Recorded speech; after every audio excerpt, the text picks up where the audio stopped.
Hello guys, welcome to this new tutorial. Today I'm going to walk you through into how to make an EC2 virtual machine as a Jenkins node.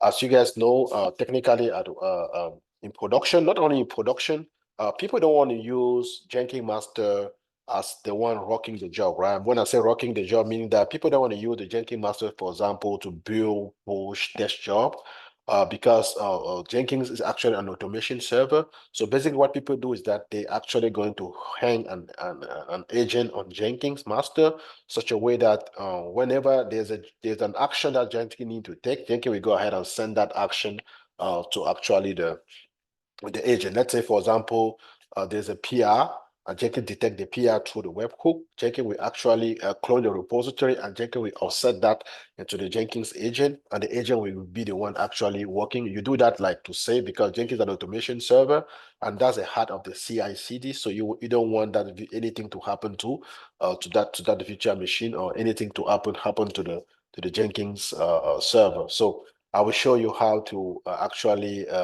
spin an EC2 virtual machine. That's going to be an Ubuntu virtual machine, a T2 micro, and use that T2 and use that as a Jenkins agent.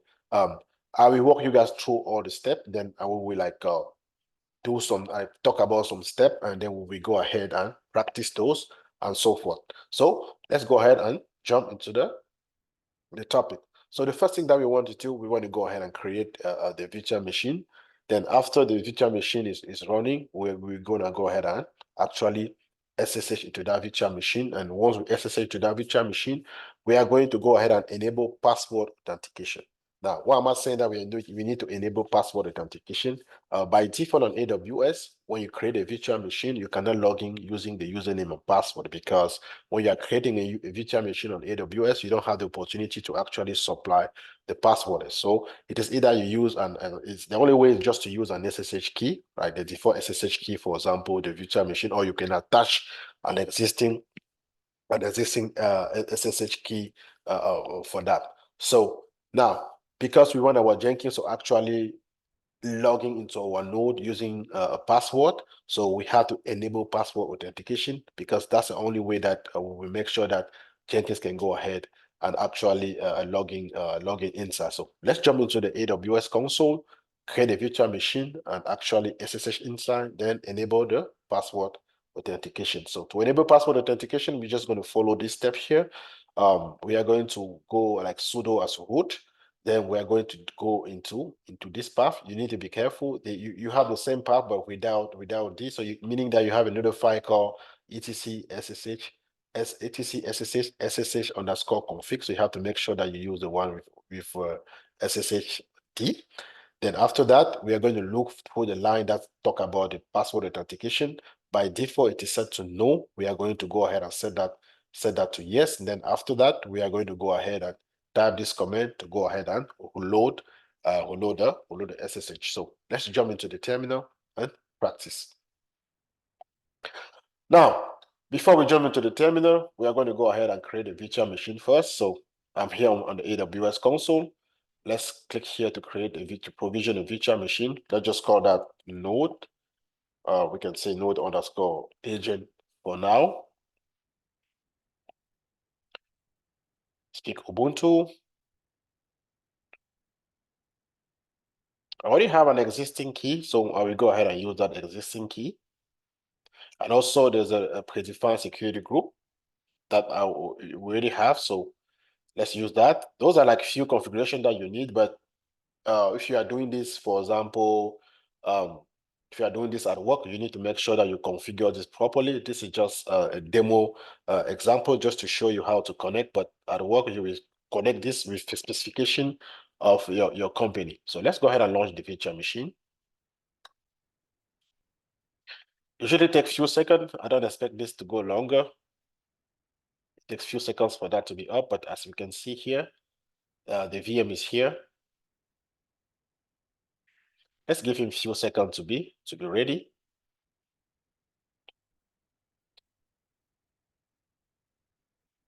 And when it's ready, we are going to go on the terminal to configure everything. I already have this key, so it's going to be super easy. I don't have to actually show the key because I already have it. what I was talking about. I don't have to run this command to show me the key because I already have it. This is one of the key that I use for demo and my YouTube videos. So I will just take this one, which carry the username, which is the default name is Ubuntu, and the IP address. So let's take this into the terminal and try to log in. Accept the fingerprint. I'm going to sudo to become the user root.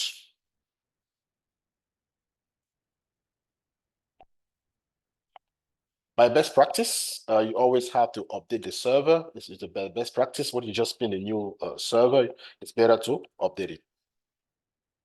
I'm going to say app update, just a simple command.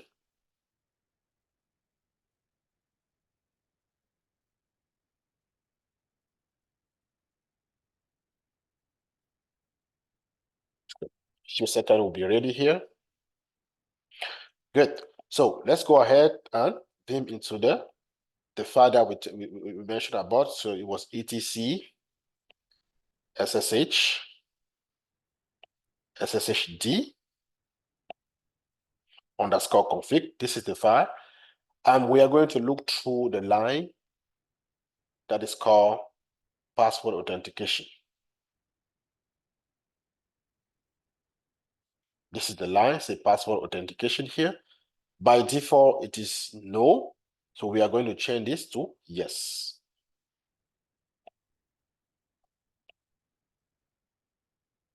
And we have to restart the SSH. So it's going to be sudo. We don't have to type sudo here, but I'm used to that. It's going to be sudo service SSH restart.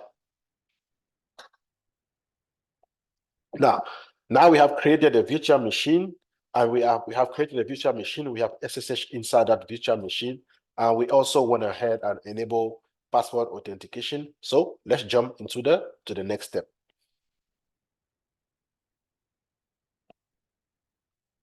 Now, the next step is going to be, we are going to connect into the Jenkins node, which we have already done. And what we are going to try to do right now is that we are going to create a remote user, and we are going to assign a password to that remote user. So we will create a remote user with the home directory. It's better to create that with the home directory because we are going to use that home directory later on to be the default directory where Jenkins will use to actually build the job. When I say build the job, like rock the job, so that will be the default directory. So let's jump in the terminal and let's go ahead and get this done. I have the command already here on this side. So I'm going to go ahead and create this user, and you're going to say password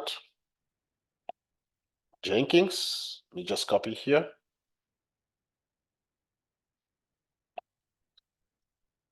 I'm just going to use Jenkins as the password. Now we have created the user Jenkins. So far we have created the virtual machine. We actually configure the password authentication, not the password authentication, like we enable the password, we enable the password authentication because we are on EC2. EC2 does not allow that by default, so it's something that need to be manually done. And the next thing that we are going to do is to follow the step, and then we come back and we practice. So the step that we are going to follow here, we are going to actually go into the Jenkins controller itself. And inside the Jenkins controller, we are going to actually pass this command called SSH key scan. That will allow us to actually copy the private key to the non-host. Now, it is very important that we are actually connecting not into the Jenkins node, but we have to go to the Jenkins controller itself. And inside the Jenkins controller, we need to pass this command, and we need to replace this portion actually with the IP address of the node that we just start, which is the Jenkins agent. Now, this is by default, Jenkins is located under var_lib Jenkins, and now we have to pass there's a SSH here. .ssh is the folder where we put like all the keys, and we have to create this file. So this command will automatically create this file if that file does not exist. So let's jump into the terminal and perform these actions. So we need to go, and I think I need to go look for my Jenkins agent. I think this is this Jenkins. So let's try to connect into it. Let's get another tab.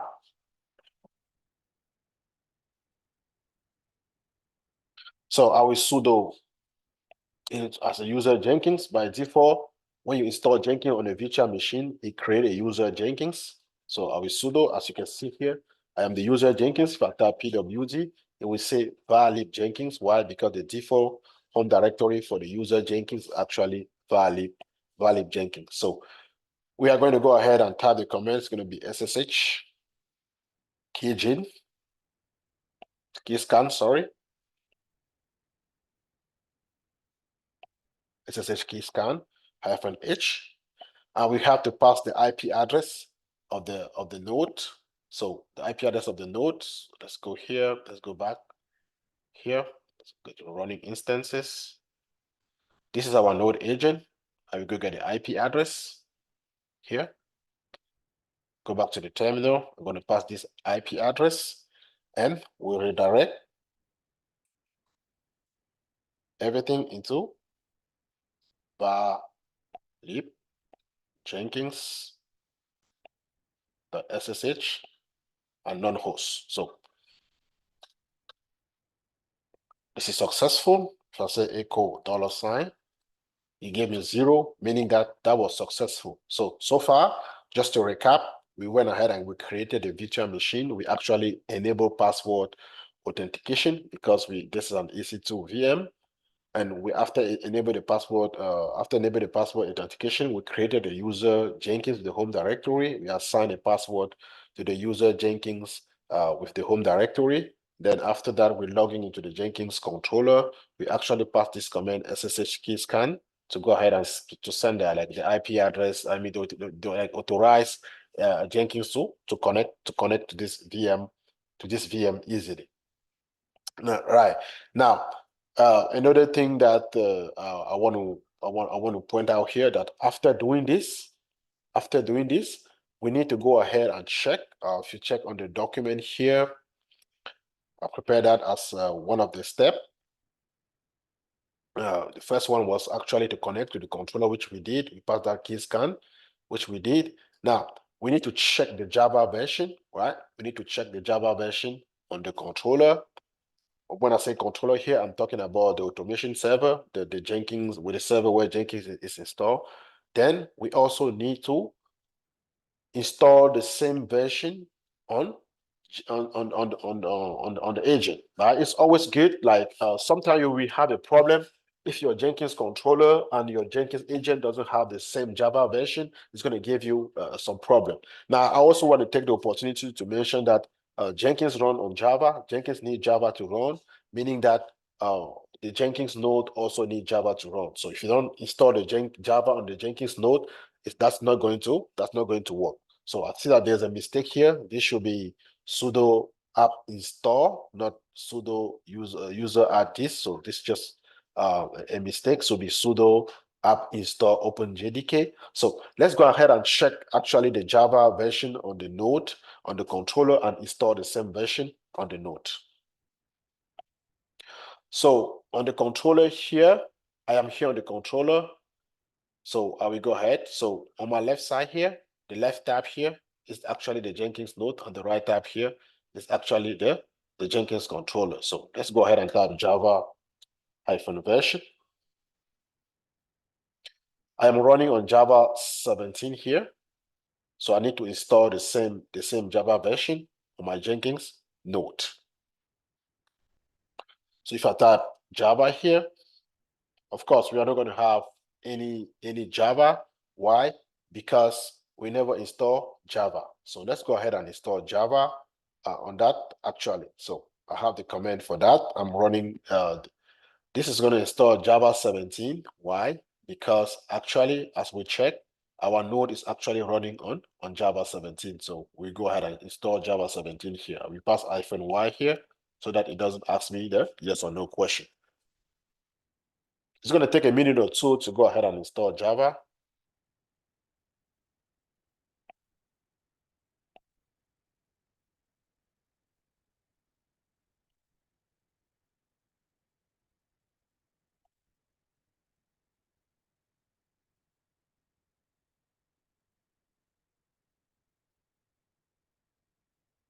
We're done in a few seconds.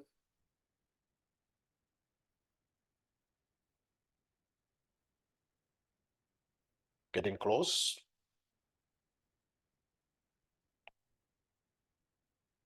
Good. Right now we have Java installed. We check the version again. It's going to give us version 1709, and that's the same version that we have on our master. Now, the next step that we have to do will be to go to the Jenkins console and actually do some work there. But before, I want to present a couple of steps that we need to go through.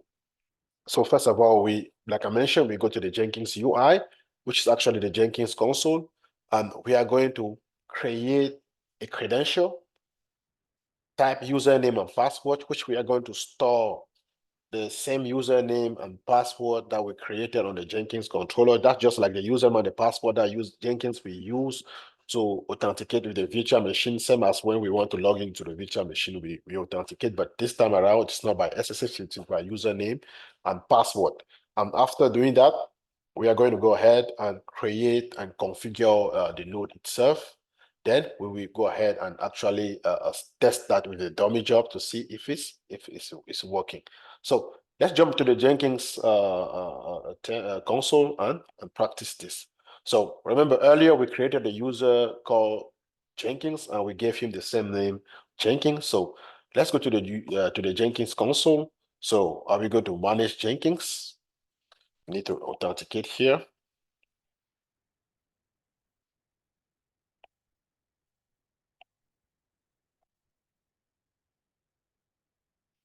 Just go to manage Jenkins. In manage Jenkins, so to get here, it's easy. When you log into Jenkins, we take you to the dashboard. You go to manage Jenkins. Then you go to credential. We need to create that credential. So let's go ahead and create a credential. So add credential. It has to be type username with password. So the username was Jenkins. Let me copy that. The password was Jenkins. And the ID, let's just call it Jenkins node agent. Or you can put the same thing on the description. So we are going to create a username with password called Jenkins, which is the same. And it has to be type username and password. So let's go ahead and create that.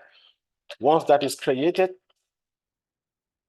now that we have that created, we now have to go configure the job itself, right? We need to go ahead and configure the Jenkins job itself. So we go to dashboard, not configure the Jenkins job, sorry, but we need to go ahead and configure the node. So we go to dashboard, manage Jenkins, and we have to go to node. For dynamic agent, we are going to go to cloud and configure it, but now it is a node that we want, so we'll go ahead and configure node. So these are for static node and these are for dynamic node. Our next video will be to talk about how to actually use the EC2 plugin to configure dynamic node. But so far, let's go ahead and focus on the node.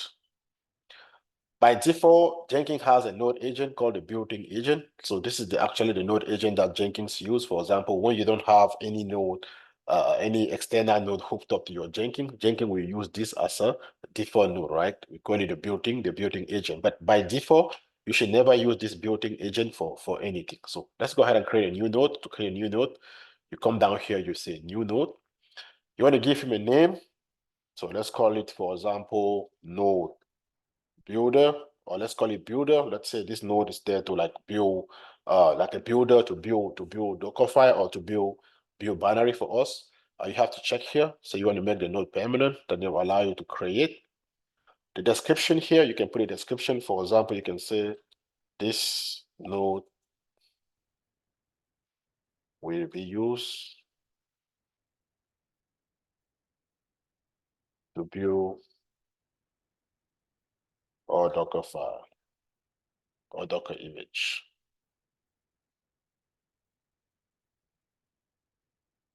for the Canary project, for example. The number of executor, what is the number of executor, for example? The number of executor is actually the number of jobs that Jenkins can handle at the same time concurrently, right? That's the number of jobs that Jenkins can handle at the same time. By default, we're going to keep it here to 1, but you can increase it. But be mindful that you don't just increase this number of executor. You have to pay attention to the number of CPU, like the resources that your virtual machine has. Maybe when I say virtual machine here, I'm not talking about the Jenkins controller, but I'm talking about the Jenkins node or agent. So usually by best practice, the number of executor should be equal to the number of CPU, just to make it easy. The remote directory, this is actually the directory where Jenkins is going to use to build it, like the directory that will be default, where Jenkins will actually use to build all the Docker file, right? Not build all the Docker file, but to rock everything, right? So we are going to use home Jenkins, which is actually the home directory of the Jenkins user. Now the label, this is just the label is just the nickname that you assign to the node, and you can call the node by the label, right? The label is just the nickname that you assign on the node, and you can call the node by the label. So let's call it here builder, and you can assign multiple label, right? You can assign multiple label, for example, right? I can say builder, for example. Maybe I can also say here like compiler if I want. You can assign multiple label. Use this node as much as possible. You can decide to either use this node as much as possible, meaning that at any given point of time, Jenkins can take it and use it. Jenkins can any job on this node. That's the meaning of use as much as possible. Or you can decide that Jenkins can only use job that specifically call the label of this node. So if you want Jenkins to specifically use the label that only send job on this node that specifically called the label, you will go ahead and use this one. The launch method here, you can either choose to launch by connecting to the controller or launch by connecting via an agent. But here we are going to say launch via SSH because we choose the password authentication, right? So now the host here. So I know that it is also possible to connect with the key, but even if you want to connect with the username and password, you still have to put this. The host here is just the IP address of the virtual machine and the IP address of the controller, and not the IP address of the agent, right?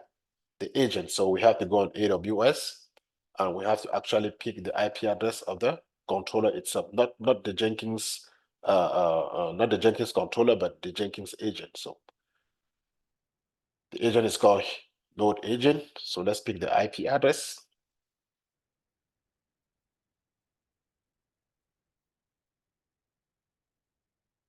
And be mindful that it's usually good to use an IP address that is static, like an elastic IP, because if you don't put an elastic IP, for example, on AWS, if you stop and start the node, it's going to change the IP address and Jenkins won't be able to connect to it. But technically, if you are, because of testing, can do this, but if you are doing this at work, you have to use an elastic IP, such a way that if you restart, for example, or you stop and start the Jenkins agent, Jenkins will still be able to connect to it because it's using an elastic IP. Credential, we need to pick up the credential that we chose earlier. If I'm not mistaken, we use Jenkins node agent, which is the credential that we created earlier. Host key verification, for example, for now, I will go ahead and use the host key verification non-verifying, it will still work. But even if I use not host file, it will still work. Why? Because remember earlier, the SSH key scan allow us to do this. But if you don't run the SSH key scan command on the controller, you will have to do this only, like non-verify, but this is not secure, right? This is not a secure way to get this done. So always use this. So if I use this, it will still work. If I use this, it will still work. But technically, if you want something safe, go ahead and use this. And for you to use the non-host file verification, meaning that you need to run the SSH key scan on the controller. If you don't run the SSH key scan on the controller, you will have to come down here and actually use this.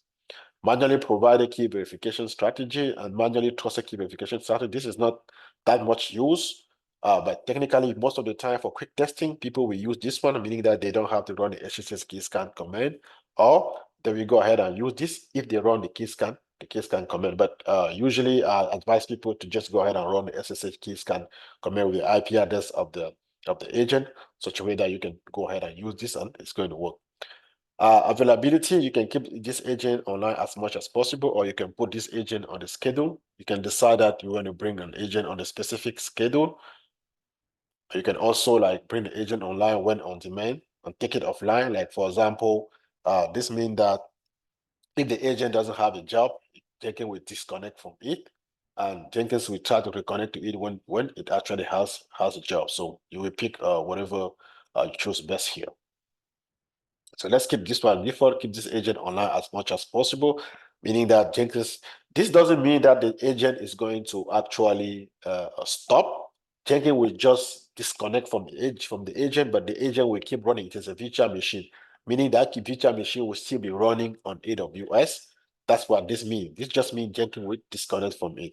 When I say bring the agent according to the schedule, meaning that you can decide that you want to run this agent maybe at nighttime, maybe at daytime. You can decide that there are some specific hour that you don't want to run this agent and bring this agent online on demand, meaning that Jenkins will go ahead and disconnect from the agent, like I mentioned earlier. And if there's a job that you want to run, Jenkins will go ahead and attempt to connect to the agent again. So let's just go ahead and use this one by default. And also, one thing that people use a lot here, you can create environment variable, for example, on this agent that you can call or use on your job, and it is going to work. Let's go ahead and save this. Once you save this, as you guys can see, it has created this node. So let's click on that node. It has the label that we gave him here. So that's the label that we set, and I basically have the message that we set here. This node will be used to build all Docker images for the Canary project. So let's see if the agent is connected or not. We can check, go ahead here and check on the log. As you can see here, the agent is actually online and it is connected. This is all the sequence that happened. And it is saying here that the host key match. Why? Because we went ahead and run it there. The SSH key scan command earlier. So it successfully recognized the key here. The user that is being used is the user Jenkins. That's basically what it's saying here. And it checked to make sure that the Java version is matching. If you don't have Java installed, it's not going to work.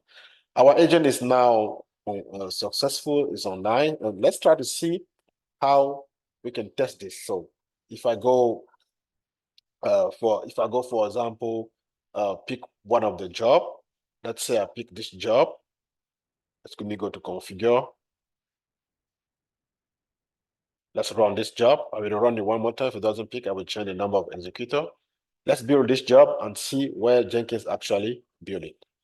A new build just happened here. You check the console, the console output started by the user admin running on Jenkins. This is still running on the master. So what I'm going to do here, I will go to manage Jenkins. Then I will go to system. I will put 0 on the number of executor. This means I don't want any job to be scheduled to the Jenkins controller. That's why I'm giving him 0 executor. Remember, I said earlier that the number of executor is actually the number of job that Jenkins can handle at the time. If I say 0 job, meaning that there will be no job scheduled on the controller. Let's go back and build our job. So let's schedule build number 13.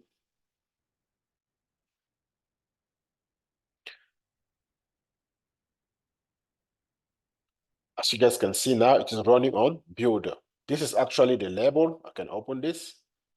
If you open this, this is actually the label that we set. And if you take a look here, this is actually our agent builder.